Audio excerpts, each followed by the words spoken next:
Bonjour à tous. Les missions longues en management de transition, est-ce un fantasme? Alors, de plus en plus, on voit arriver dans notre métier, notre activité, des managers qui viennent à nous en disant voilà, moi ça m'intéresse le management de transition, mais seulement si sur des missions longues. Alors, c'est quoi une mission longue selon eux quand on les questionne? Oh, bah, c'est 1 an, 2 ans. Alors, comment ça se passe dans la pratique? Évidemment que dans la pratique, il y a des missions qui durent plus que 4 à 6 mois, la moyenne sur les missions en finance, 9 à 12 mois la moyenne sur les missions en direction générale. Oui, c'est pas rare qu'il y ait des missions qui durent 1 an et demi, 2 ans.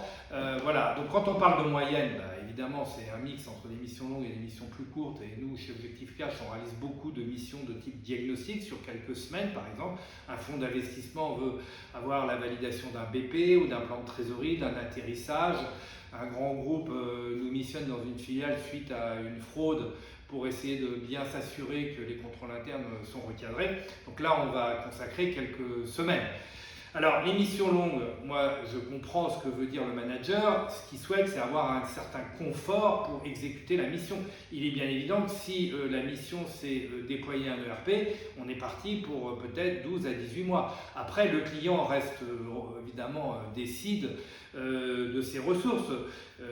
Bien évidemment, déployer un ERP, ça dépasse les 12 mois. Maintenant, le client peut décider de ne missionner que sur une partie. Il peut avoir déjà commencé le processus de déploiement et vouloir nous intégrer que sur une partie ou une sous-partie.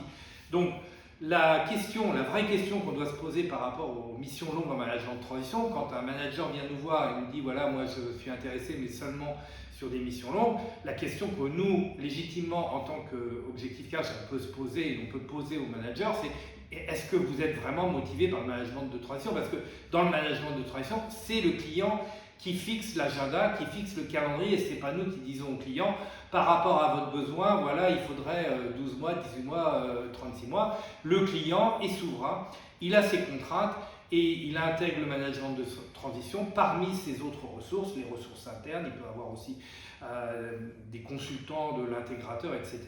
Et à nous de nous ajuster par rapport à la demande du client.